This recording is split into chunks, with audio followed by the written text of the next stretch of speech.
समय का पहिया चलता है, समय का पहिया चलता है। इस पहिए के साथ किसी का भाग्य बदलता है।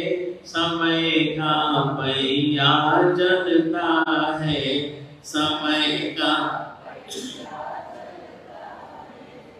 इस पहिए के साथ किसी का भाग्य बदलता है। समय का पहिया चलता है, समय का पहिया चलता है। इस पहिए के साथ किसी का भाग्य बदलता है। समय का पहिया चलता है, समय का पहिया।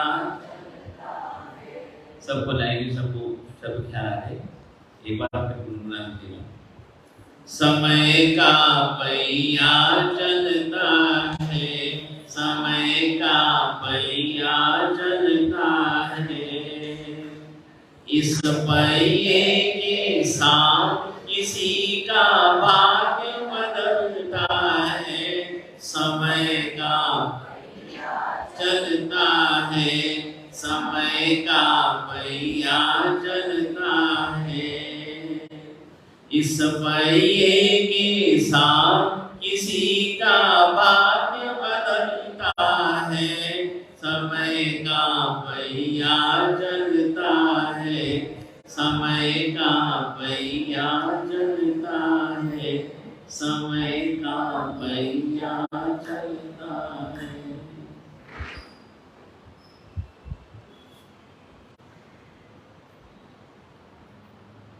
28 तारीख से चलते चलते कितना समय गुजरेगा। 28 तारीख को आएगी।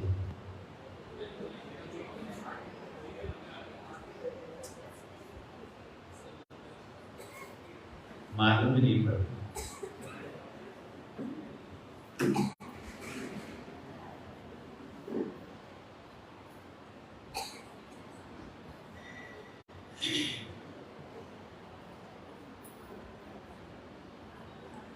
श्रद्धेय गुरुचरण,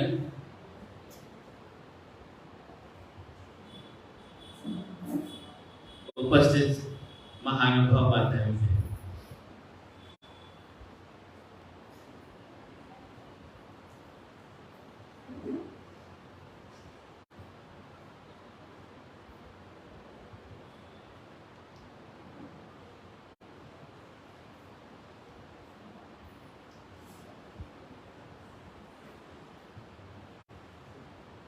लिखने वाले ने बड़ी ही सुंदर बात लिखी है। अपने अपने कर्म का आपा ही करता है। अपने अपने कर्म का आपा ही करता है। अपने सुख का दुख का आपा सिरजनहार।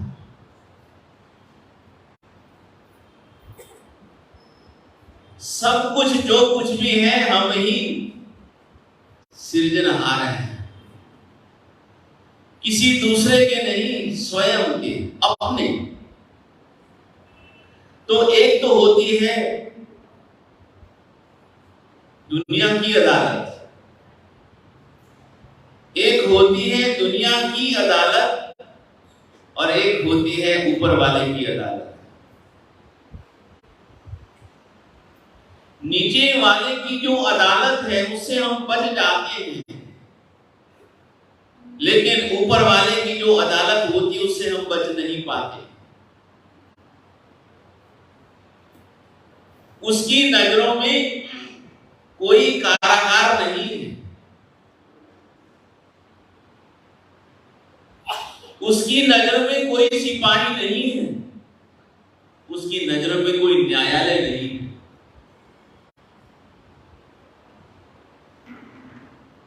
वह कोई सूचना भी नहीं देता। जब समय आता है तब पता चलता है।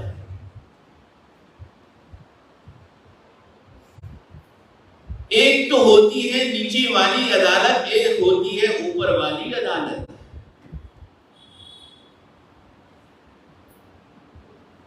तो कहते हैं कि एक बार जो नीचे वाली जो अदालत थी, नीचे वाली जो अदालत थी, उसका प्रमुख होता है न्यायाधीश।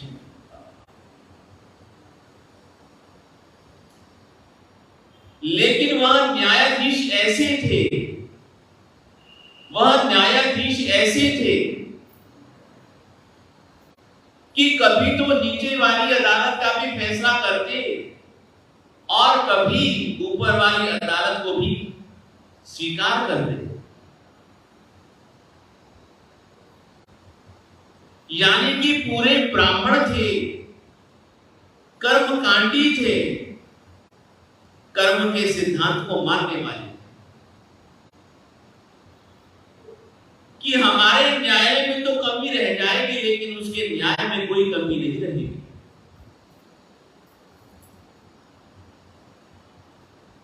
तो एक दिन ऐसा हुआ कि सुबह के समय साबरमती के किनारे वह घूमने के लिए निकले। अकेले थे, कोई उनके साथ में नहीं था, अकेले ही सुबह के समय घूम रहे हैं नदी के तट के ऊपर। इतने में क्या देखते हैं कि पीछे से एक आदमी भागता भागता आ रहा है, भागता भागता आ रहा है, और उसी के ही पीछे भागते भागते आदमी शस्त्र लेकर के उसका पीछा करते करते आदमी भागता भागता जा रहा है।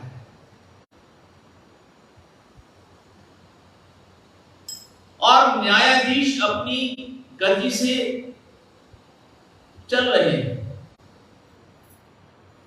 उन्होंने देखा कि पीछे वाले व्यक्ति ने उस आगे वाले भागते हुए व्यक्ति को खंजर से मार दिया।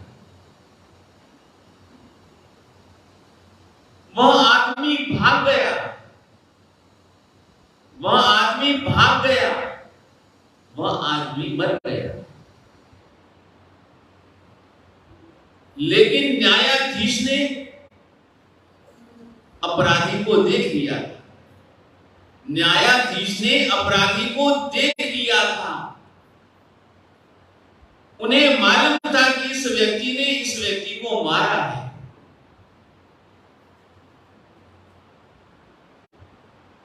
देखने के बाद कुछ नहीं बोले, अकेले थे, क्या कर सकते थे, कुछ नहीं कर सकते थे। आखिर वह चुपचाप वहां से अपने घर आ गए, कुछ भी बोले नहीं।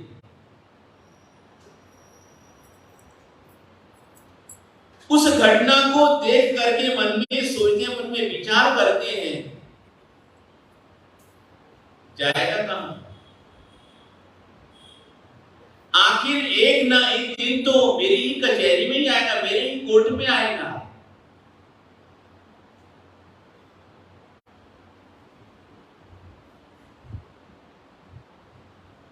अब धीरे धीरे जैसे ही प्रक्रिया प्रारंभ हुई,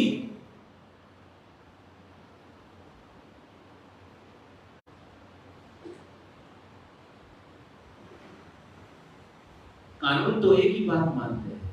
आपने फोटो देखी है, आपने फोटो तो देखी है कानून की, हाथ में तराजू लिए हुए हैं और आंखों पे पट्टी। कितना बढ़िया दृश्य है, क्यों प्रेम जी? हाथ में तराजू है, आंखों पे पट्टी, देखते हुए भी अंधा है, देखते हुए भी अंधा है।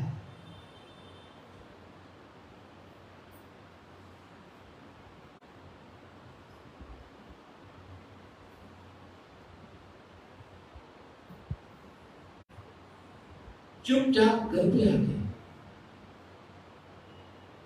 आखिर तो एक ना एक दिन मेरी कचहरी में आएगा ही।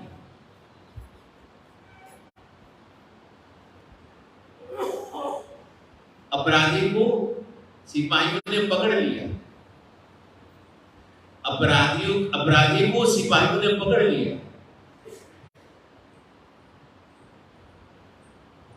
5-6 महीने तक इंक्वायरी चली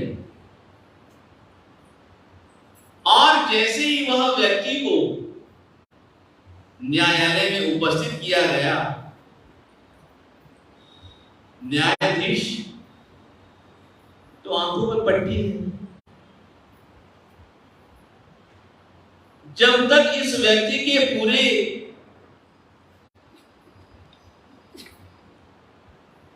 पुरावा, जब तक इस व्यक्ति का अपराध सिद्ध नहीं हो जाता, तब तक हम लोग फैसला नहीं कर सकते। इसका अपराध सिद्ध हो जाएगा तभी हम कुछ कर सकेंगे, फैसला तभी होगा। कार्यवाही चलती रही, कार्यवाही चलती रही, कार्यवाही चलती रही, लेकिन न्यायाधीश मन में सोच रहे हैं, न्यायाधीश मन में विचार कर रहे हैं कि घटना तो उस दिन की है, लेकिन अपराधी ये दूसरा है। पुलिस वाले इसको पकड़ करके तो जरूर लेने आ गए हैं, लेकिन ये अपराधी नहीं।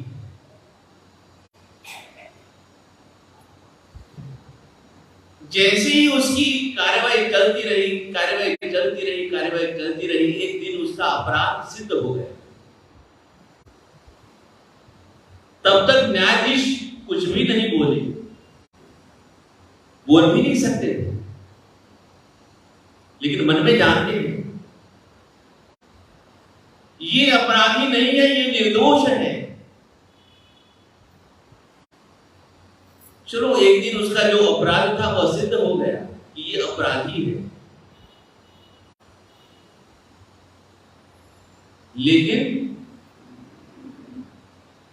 लेकिन फैसला करने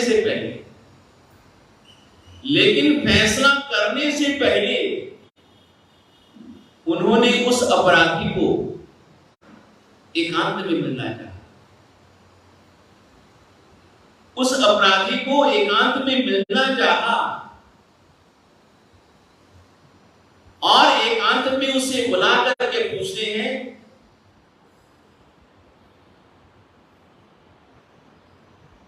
कि क्या ये सचमुच में तूने ही अपराध किया था? क्या ये सचमुच में तूने ही अपराध किया था? उसने कहा नहीं, ये अपराध मैंने नहीं किया था, ये अपराध मैंने नहीं किया था। पुलिस को वो मिला नहीं, इसलिए मुझे ही दोषी बना करके आपके सामने हाजिर कर दिया। न्यायाधीश कहते हैं कि मैंने भी यह सोचा था, घटना तो उस दिन की है, वह व्यक्ति दूसरा है, अपराधी तो वह है, तू तो निर्दोष है। लेकिन कानून तो पुरावा मांगता है, कानून तो पुरावा मांगता है, और जो भी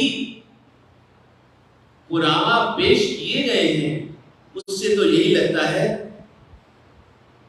कि अपराधी तू ही है, सजा तुझे ही मिलेगी, ये बात निश्चित है। लेकिन एक बात बताओ कि क्या तूने जिंदगी में कभी किसी की हत्या की थी? क्या तूने कभी जिंदगी में किसी की हत्या की थी? सच सच बोलना,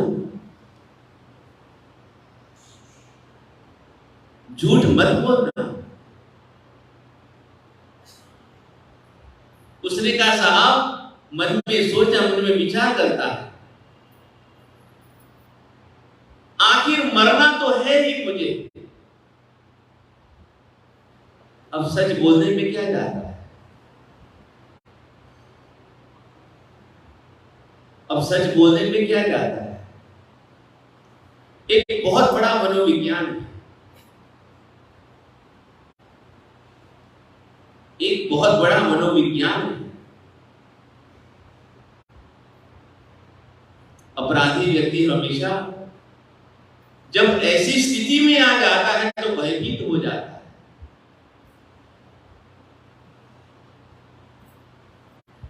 और जब भयभीत हो जाता है तो पुलिस वाले, न्यायालय वाले उसे अपराधी मान लेते हैं। और यदि अपराध न किया हो तो व्यक्ति फिर भयभीत नहीं होता है, अपराध किया हो तो व्यक्ति भयभीत हो जाता है।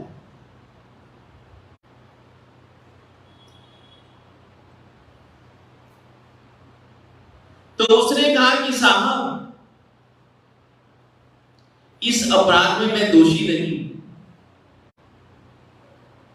लेकिन मैंने जिंदगी में 2 व्यक्तियों का कत्ल किया था, लेकिन मैंने 2 व्यक्तियों का जिंदगी में कत्ल किया था।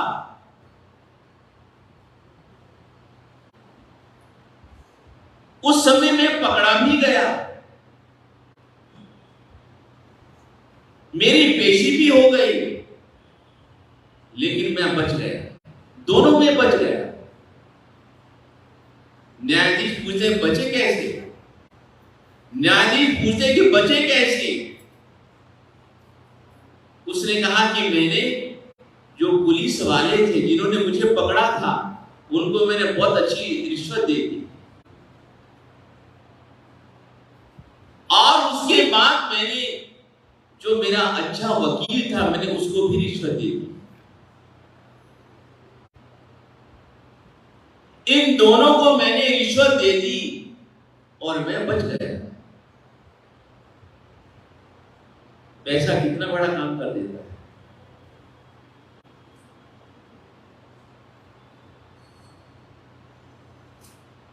तो उस समय मैं बच गया, लेकिन न्यायाधीश मन में विचार करते हैं, न्यायाधीश मन में विचार करते हैं क्योंकि वह कर्मकांडी थे, कर्म सिद्धांत को मानने वाले थे। वह जो पिछली बार जो तुमने इस प्रकार का कर्म किया था, तेरी कुछ पुण्याई थी, तेरे कुछ सत्कर्म थे, तू बच गया। अब वही कर्म तेरे उदय में आए, वही कर्म तेरे उदय में आए हैं, इसलिए उस समय तू अपराधी था, उस समय तू बच गया, लेकिन अब निर्दोष होने पर भी तू अपराधी सिद्ध हो चुका है।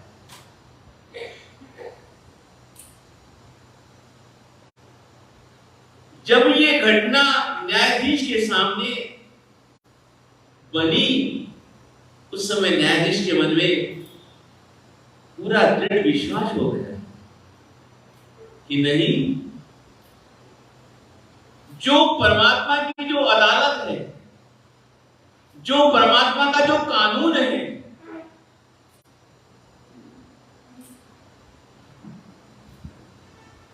वह कभी भी बदलता नहीं, वह कभी भी बदलता नहीं है।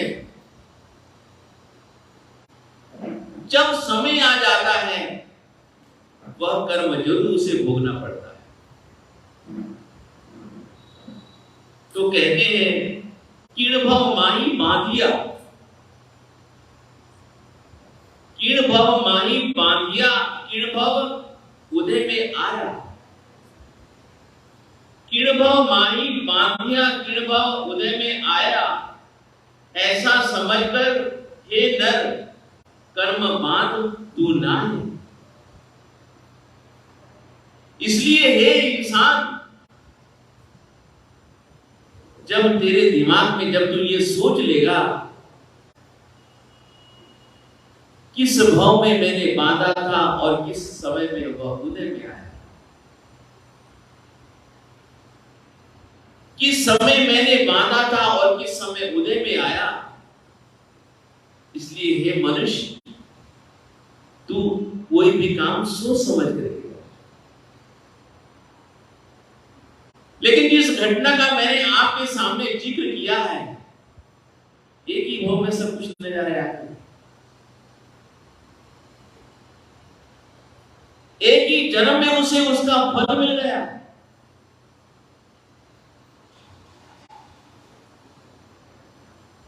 जिस समय उसने अपराध किया था उस समय बच गया, जिस समय निर्दोष था उस समय वह उलझ गया।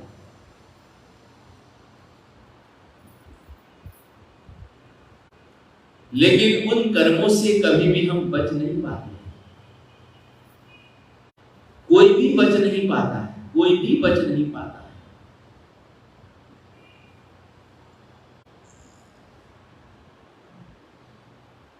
लेकिन बड़ी सुंदर बात लिखते हैं, बिखेरता है जो औरों की राह में कांटे। बिखेरता है जो औरों की राह में कांटे, वह हाथ जख्म रसीदा जरूर होता है। जो दूसरे की राह में कांटे बिछाते हैं, जो दूसरे की राह में कांटे बिछाते हैं, कम से कम हाथ में कांटा तो उनकी भी लग जाता होगा। हाथ में कांटा तो उनकी भी लग जाता होगा। क्यों बेरुआ जी? कांटा तो उसको भी लगता ही है।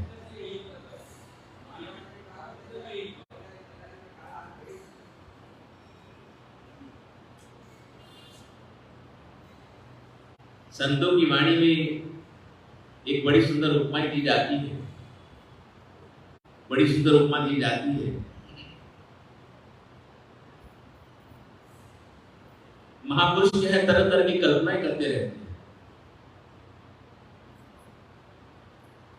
महापुरुषों ने क्रोध को जो दिया सलाई होती है ना, उसकी उपमा दी। महापुरुषों ने क्रोध को दिया सलाई की उपमा दी। कई उपमा बड़ी सुंदर लगती है।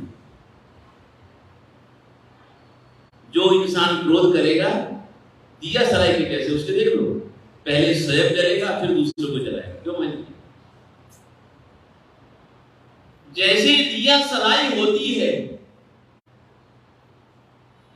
पहले स्वयं जल जाती है फिर दूसरों को जलाती है। एक ही छोटी सी दिया सलाई होती है, न जाने कितनी आग लगा देती है। पहले स्वयं जलती है फिर दूसरों को जलाती है। अरे स्वयं क्यों जलते हो यार? स्वयं भी जलो दूसरों को भी जलाओ, क्या फायदा? इसलिए शांति रखो ना। क्यों जलते हो, क्यों जलाते हो, क्यों जलते हो, क्यों जलाते हो? तो महापुरुष कहते हैं कि कम से कम यदि हमारे दिमाग में इतनी बात भी आ जाएगी तो भी हमारा दिमाग शांत हो जाएगा। हम दूसरों की राह में कांटे नहीं बिछाएंगे।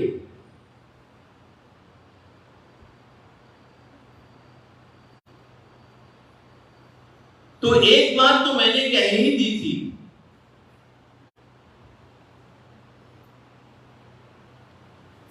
कि सिद्धराज का तो जन्म हो चुका है। गुरु महाराज से नरवीर पूछता है कि महाराज अब उस नरवीर का क्या हुआ? कुमार परमानंद नरवीर का क्या हुआ? उसने कहा कि वहां से वह प्राण बचा करके भाग गया, साथ ही उसके सभी मारे गए। धनदत्त ने उसकी पत्नी को मार के उसके बच्चे को मार दिया। वह अपने प्राण बचा करके वहां से भागा। भागते भागते भागते भागते थक गया। कोई एकांत स्थान पर सघन वृक्ष के नीचे बैठा हुआ है, दुखी है, परेशान है। अकेले व्यक्ति को रास्ता कौन बताए? अकेले व्यक्ति को अब रास्ता कौन बताए?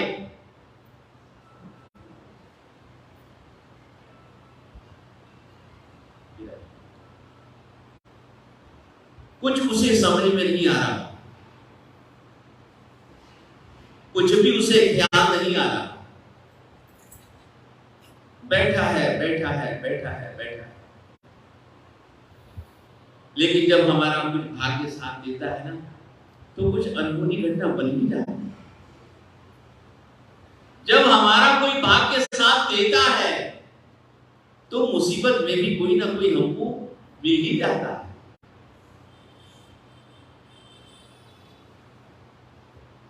जंगल की राह से, उसी जंगल की राह से कुछ मुनिराज अपने शिष्यों के साथ में जा रहे हैं।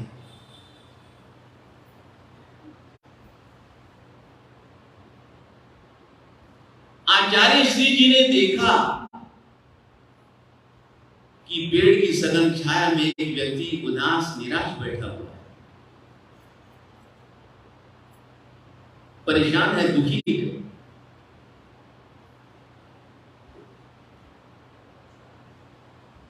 जैसे ही पूज्य आचार्य श्री यशोभद्र सुरेश्वर जी महाराज जैसे ही उसके पास में पहुंचते हैं, हिम्मत करके खड़ा होता है, प्रणाम करता है।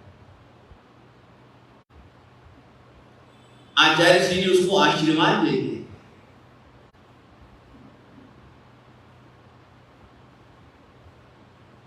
दुखी व्यक्ति ने देखा कि इतने तेजस्वी महापुरुष मेरे सामने खड़े हुए हैं, आखिर में जो अंदर का जो दुख था ना वो प्रकट हो गया। अंदर का जो दुख था वो प्रकट हो गया।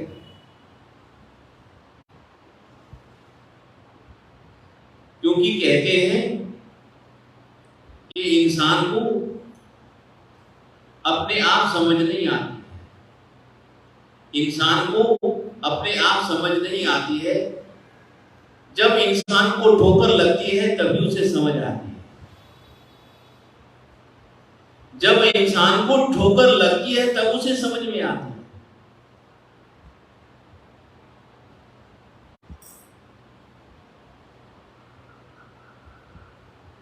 जो बुद्धिमान इंसान होते हैं वह दूसरों के अनुभव से सीखते हैं। जो बुद्धिमान इंसान होते हैं वह दूसरों के अनुभव से सीखते हैं। जो बुद्धिमान इंसान नहीं होते वह ठोकर खाने के बाद सीखते हैं। ये हमेशा सूत्र को याद रखिएगा। जो इंसान बुद्धिमान होते हैं वह दूसरों से सीखते हैं। क्या अच्छा है क्या बुरा है दूसरों से सीखते हैं। और जो बुद्धिहीन व्यक्ति होते हैं वह ठोकर खाकर के सीखते हैं। लेकिन कुछ व्यक्ति ऐसे भी होते हैं जिन्हें बार बार ठोकर लगती फिर भी नहीं समझते।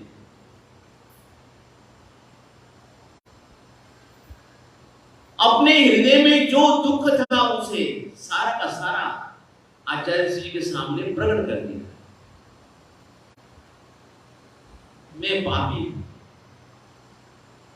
मैंने बहुत से लोगों को मारा है, पीटा है, लूटा है, सब कुछ किया है मैंने, कोई भी ऐसा नहीं जो मैंने न किया। एक बात कहते हैं कि यदि गुरु जी के सामने सारे अपराध स्वीकार कर लिए हो तो आदमी शुद्ध हो जाता है। डॉक्टर से कोई बात छिपानी नहीं चाहिए, गुरु जी से कोई बात छिपानी नहीं चाहिए।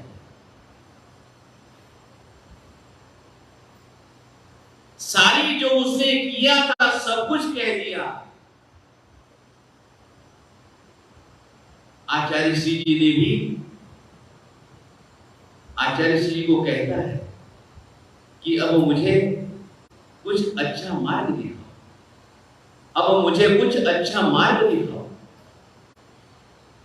ऐसी स्थिति में, ऐसी अवस्था में मैं क्या करूं?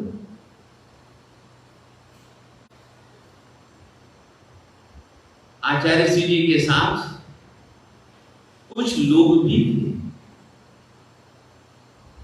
आचार्य श्री जी के साथ कुछ लोग भी थे। सबसे पहले उन्होंने नरवीर को भोजन कराया। भोजन कराने के बाद उसकी आत्मा कुछ तृप्त हुई, कुछ शांत हुई।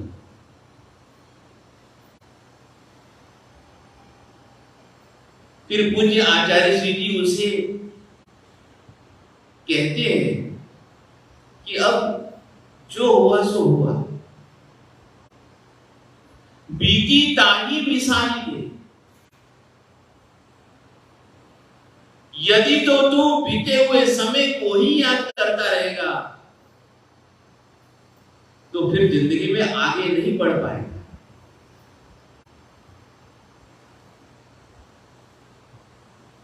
इसलिए जो हो चुका है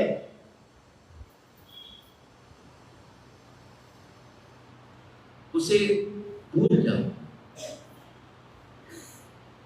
अब ये सोचो कि मुझे आगे क्या करना है। अब ये सोचो कि मुझे आगे क्या करना है।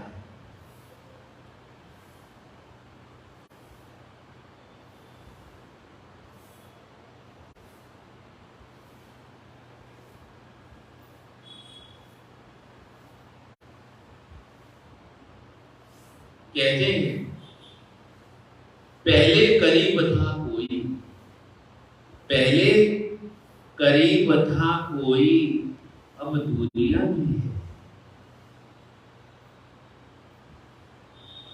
बड़ी गहरी बात कही। अपन लोग भी जिंदगी में देखते हैं, कभी कोई नजदीक होता है तो कभी कोई दूर हो जाता है। कभी कोई नजदीक होता है तो कभी कोई दिल से भी दूर हो जाता है। एक दिन किसी के साथ में मित्रता होती है तो एक दिन बड़ी दुश्मन भी बन जाता है। एक दिन जिसके ऊपर हम लोग विश्वास करते, कभी कोई विश्वासघात भी कर देता है।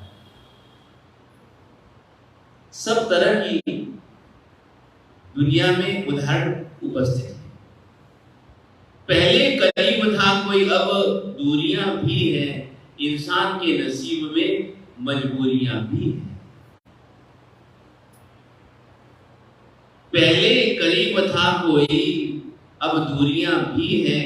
इंसान के नसीब में मजबूरियां भी हैं।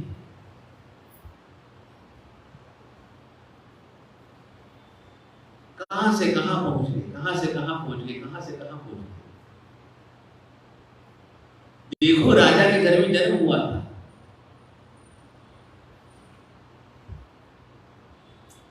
वापिस चोर बन गया, लुटेरा बन गया। अब वापिस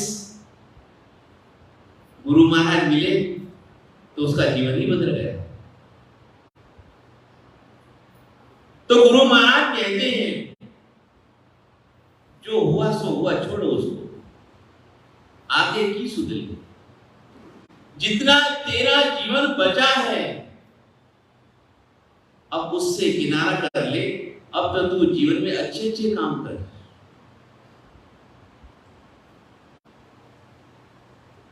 गुरु जी ने कहा कि एक शीला नगर है, एक शीला नगर है।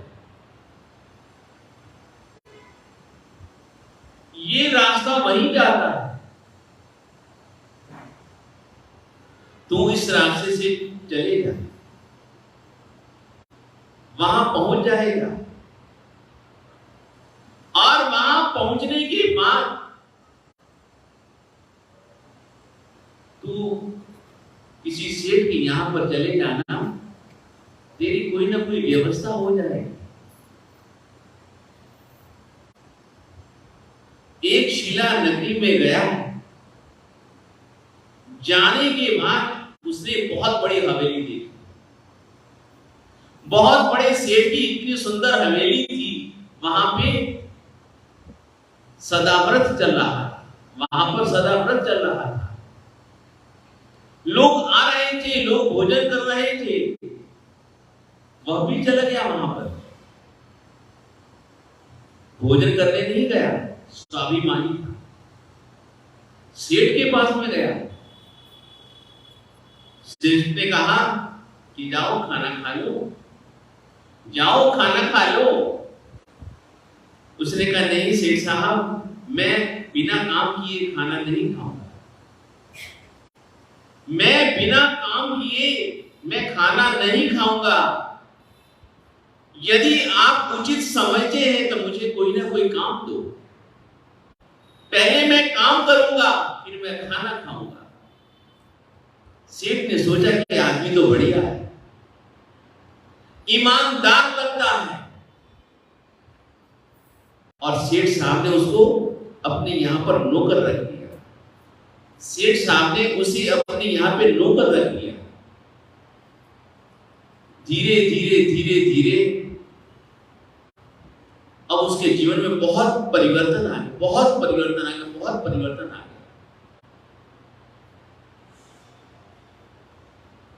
पहले तो दुर्जन था, अब सज्जन बन गया। अब ऐसा काम जिंदगी में नहीं कर रहा है। उसने काम करते करते सारे परिवार का विश्वास जीत लिया। किसी भी काम में ढीलापन नहीं, इशारे से ही सारे काम कर लेता था।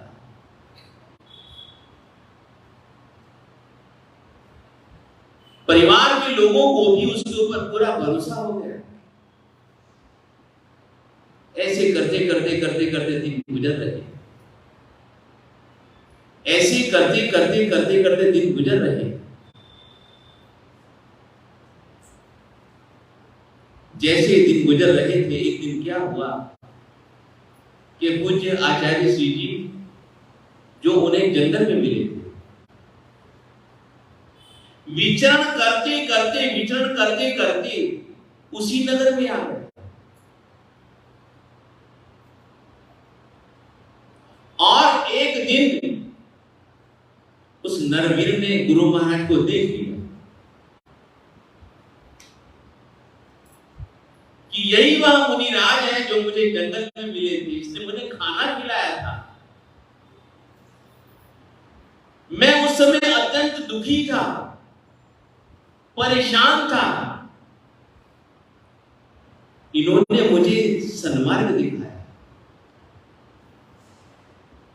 और मैं आज इतने बड़े सेठ के यहां पर काम कर रहा हूं।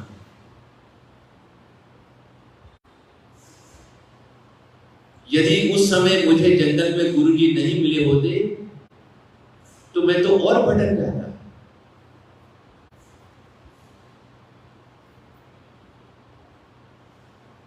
नरवीर गुरुजी से पूछता है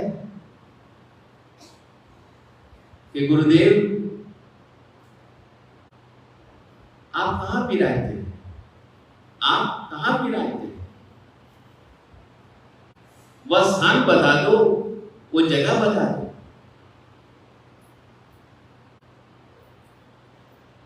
मैं आपके पास में आया करूंगा, मैं आपके पास में आया करूंगा।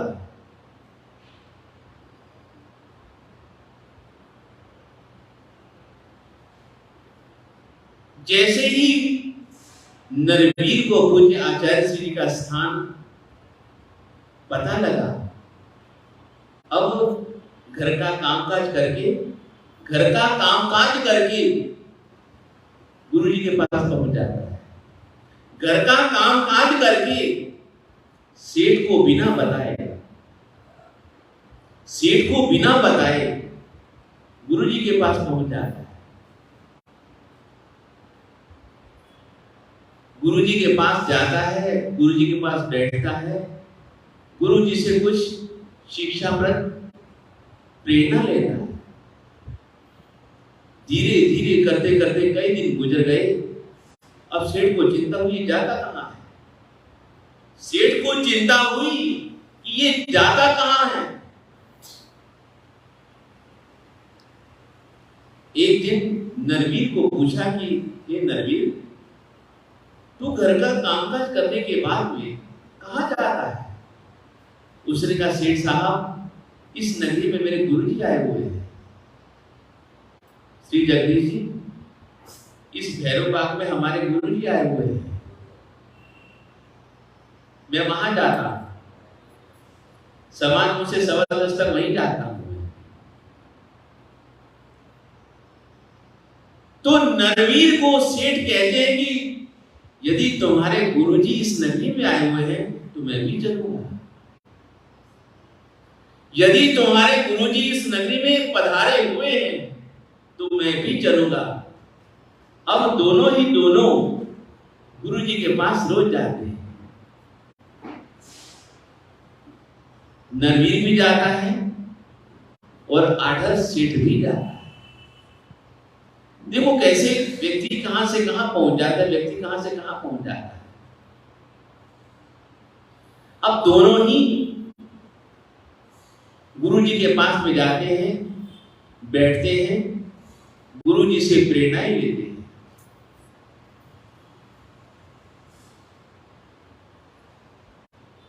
जैसे ये क्रम चल रहा है, एक दिन गुरुजी ने अपना बोरी बिस्तर मान लिया।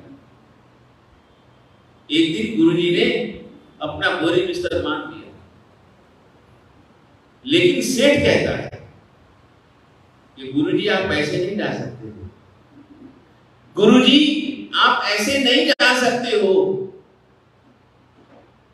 आपको यहां चातुर्मास करना पड़ेगा, आपको यहां पर चातुर्मास करना है।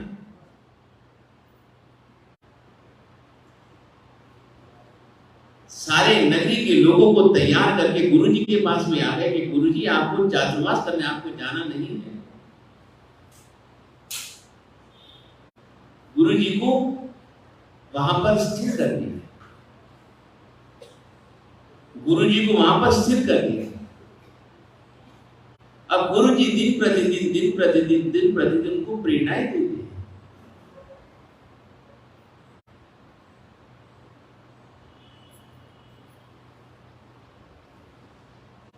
जैसे ही वह नित्य प्रति प्रेरणाएं ग्रहण करते हैं, पूज्य आचार्य जी ने उसको 12 व्रतधारी श्रावक बना दिया।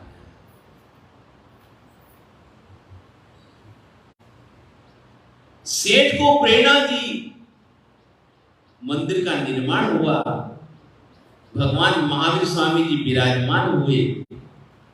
अब सेठ और नौकर दोनों पूजा करने के लिए जाते हैं। सेठ और नौकर दोनों ही पूजा करने के लिए जाते हैं।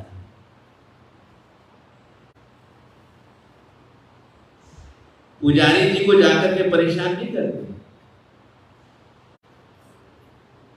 अपने ही घर से सारे साधन सामग्री लेकर के जाते हैं। स्वयं चंदन घिसते हैं, भगवान का बख्शान करते हैं, भगवान की पूजा अर्चना करते हैं, भगवान की जगह साफ सुथरी करते हैं, सारी जगह साफ सुथरी रखते हैं। करते करते प्रेरणा यहां तक पहुंची कि सेठ अपने द्रव्य से भगवान की पूजा कर रहा है। सेठ ने नौकर को भी कहा कि ले, ये तू भी पुष्प ले ले, सामग्री ले ले, भगवान की पूजा कर, भगवान की पूजा कर। उसने कहा, नहीं सेठ साहब, मैं इतने दिनों से देख रहा हूं, आप अपने ही द्रव्य से अपनी ही चीजें लेकर के आते हैं, भगवान की पूजा करते हैं। ये सब सामग्री तो बदन में तुम्हारी है, ये सब तुमने अपने पैसे से ली हुई है, खरीदी हुई है। मैं आपकी सामग्री नहीं लूंगा, मैं अपने ही पैसे से अपनी सामग्री लूंगा। उस समय उसके पास में थोड़े से ही पैसे थे, उस समय उसके पास में थोड़े से ही पैसे थे। भागा भागा मंदिर के बाहर गया, मालूम से कहा ये लो पैसे और मुझे इसके जितने भी फूल है वो दे दो, इसके मुझे जितने भी फूल आते हैं, जितने फूल देती हो मुझे उतने फूल दे दो। बालक ने उसको थोड़े से फूल दे दिए। उसके पास उस समय 5 कौड़ी ही थे, उससे ज्यादा नहीं था। उससे वह भगवान की पुष्प पूजा करता है, उससे वह भगवान की पुष्प पूजा करता है। उसी समय उसके मन में भाव ऐसे उठते हैं, ऐसे उठते हैं, ऐसे उठते हैं कि उसने तो भगवान को थोड़ा दिया था, उसने तो भगवान को थोड़ा दिया था, लेकिन भगवान मंगलचंद जी ब्याज सहित उसको लौटा देते। भगवान ने उसको कहां से कहां पहुंचा दिया। तो एक बड़ी सुंदर बात कहते हैं, सिर झुकता है, सिर झुकता है तलवार के बल पर, सिर झुकता है तलवार के बल पर दिल झुकता है प्यार के बल पर। सिर झुकता है तलवार के बल पर दिल झुकता है प्यार के बल पर। वहां तलवार नहीं थी, एक दिन तलवार भी थी, तो आज तलवार ही उसके प्यार है। लेकिन यहां यह सोचना है कि जब वो तलवार चलाता था उसे क्या मिला, और जब उसने भगवान के श्री चरणों में अपना जीवन पुष्प समर्पित कर दिया तब उसे क्या मिला। इतना ही अंतर है, इतना ही अंतर है कि जब वह तलवार चलाता